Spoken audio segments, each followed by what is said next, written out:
Hi, welcome back.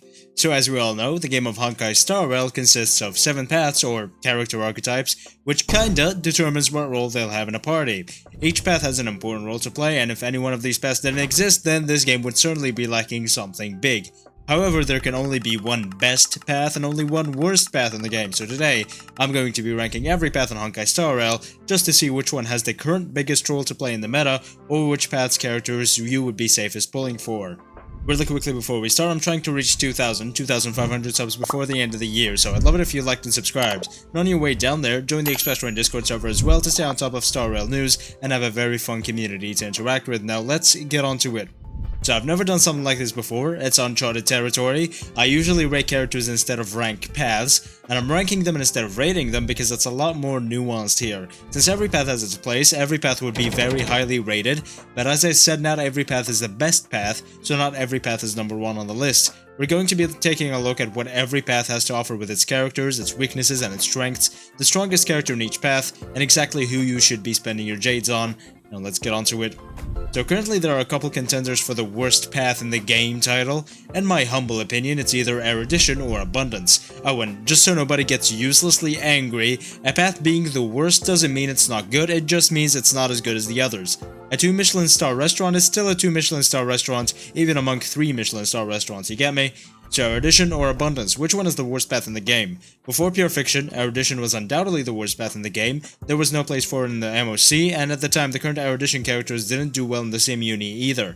After Pure Fiction came out though, Erudition actually became quite good, since one of the two, at the time, endgame modes heavily favored it. And right now, and with Rappa coming out in next update, it's still quite good. Himiko, Herda, and Jade all deal with Pure Fiction very easily, while Rappa will undoubtedly do the same while also having some place in the MOC if the enemies have imaginary weaknesses. Qingque is also a great choice for a Mono Quantum DPS if you have the 5 stars to build a Mono Quantum team, and she's actually pretty good. Other characters like Argenti and Jingyuan don't have a significant role in the meta, so we're going to ignore them, especially since they're probably worse than Qingque, a free 4 star. As for Abundance, then ever since Fushman and Aventurine made their debut, then even though characters like Kuho and Luocha were still quite useful, they were just not as good as the 2 Gods of Preservation. Lingsha, however, possibly marks the revival of the Abundance path with how great she actually turned out to be, although let me be clear, she is definitely nowhere near as good as Aventurine and Fushman. And when it comes to Huohuo, then Huohuo is still very competitive because of her energy regen and attack boosts. However, since Lingsha brings more than just healing and actually brings a very good amount of damage to your team, while also being the best cleanser in the game, she doesn't actually have to do anything skill point or turn-wise to cleanse, she can even be CC'd herself, but if you and can still take action and cleanse the whole party. So she's a very good start for the Path of Abundance to start making some heavily needed changes. Characters like Lynx and Sasha are very useful in the early game, but after a while they become pretty weak as enemies start doing more damage. So, let's recap.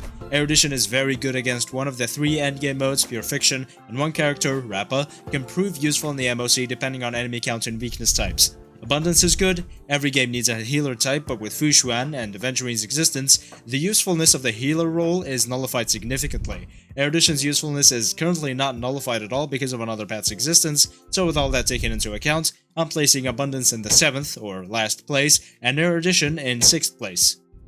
Now comparing is a lot of fun, and I don't see a way to continue the script in an engaging way without comparing, so I'm going to continue doing this in pairs. The fight for the number 5 and number 4 slots is going to be between the Destruction and Preservation paths. Some of you may definitely be surprised to see Preservation this low, so let's start with that so I can give my reasoning for it. First things first, there is not much to ask from the Sustain slot. In most teams it's very necessary, since this is a turn-based game where you are guaranteed to be hit. However, you can still beat the game despite that fact. You just have to out-DPS the enemies before they out-DPS you. Proof of that, at least until MOC 10 for now, is my Destruction only account where I beat all the story content the game has to offer with Destruction characters only, and beat up to MOC 10 so far.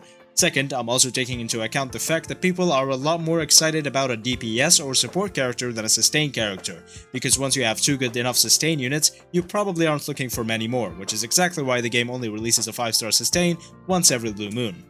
When it comes to Destruction, then this path has definitely seen better days. It used to be at the top until Acheron came out and enemies started getting that much stronger. Right now, the circumstances need to be absolutely perfect for the previously top Destruction characters, Danangael and Jingliu, to be useful. I still think they do prove useful in these circumstances, but they are still pretty rare circumstances. However, we can't forget that Firefly is also a destruction character and so is Yun-Li.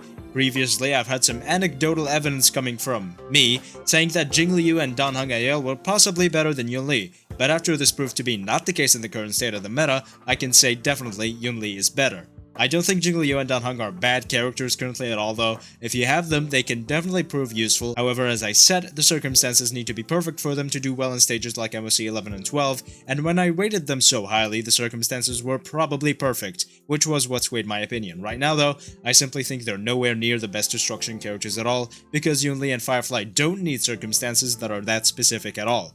Yun-Li is a follow-up counter character, which means she takes a lot of advantage from Robin, much more than Jingliu ever could. Firefly is of course super break, and that doesn't need much explanation. They both do great damage both inside and outside their preferred circumstances, so they're definitely the current best destruction characters, and they also prove that on the destruction only account, so let's recap again.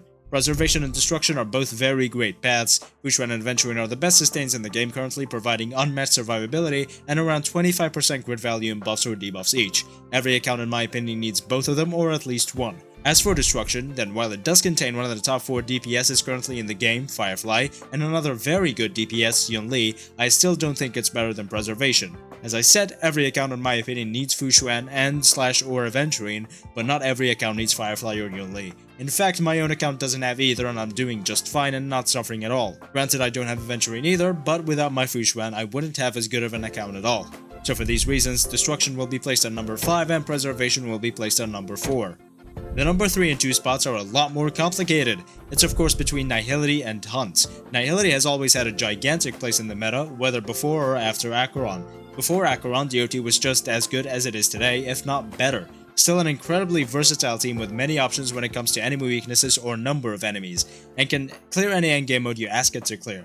After Acheron it became a lot better of course. In my opinion, the newest Nihility character Jiaozhou doesn't necessarily make Nihility better than it is, but he still has a big place in the current Acheron meta. As for the 5-star Tingyun, then I don't think she'll make Nihility too much stronger than it already is, since she's going to play a role that doesn't really need that much fine-tuning, a Super Blake applicator which already exists in the form of Harmony MC.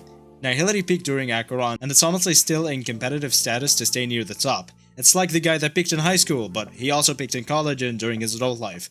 So basically better than you in every single way. So with both Dot and Acheron existing, and other Nihility supports like Jiaozhou and Pella being 2 of the best supports in the game, then Nihility has a very large place in the meta.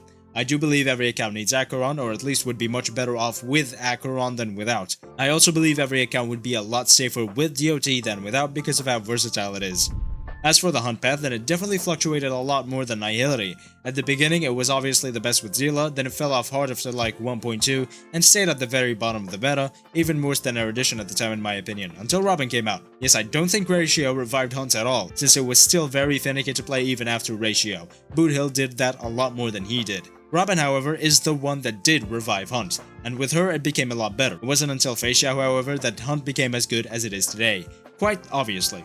Fei Xiao is one of the easiest and strongest characters to build in the game because of how easy her teams are to get a hold of. You literally only just need Fei Xiao to make a good enough team, and coincidentally all her best teammates are either all Hunt units or Robin and Aventurine. Without Fei Xiao, then Hunt would be worse than Destruction in my opinion, taking the number 5 spot instead of contesting for the number 3 and 2 spots like how it is right now. It's just that many Hunt units are pretty useless. So to recap, Nihility was always very huge in the meta, from Silverwolf to Dot to Acheron. It always just got bigger and better and never worse. As for Hunt, while it was the best at a time because of Zila, that period was quite short. However, after struggling in the deep abyss of the meta for a while, it's back with a vengeance and it's incredibly good because of Fei Xiao and her teammates. Also, Boothill is a very good character and is also one of the top 4 DPS characters, but just like Firefly, I wouldn't say every account needs him, and I don't think he revived the Hunt path at all. So, which one is better?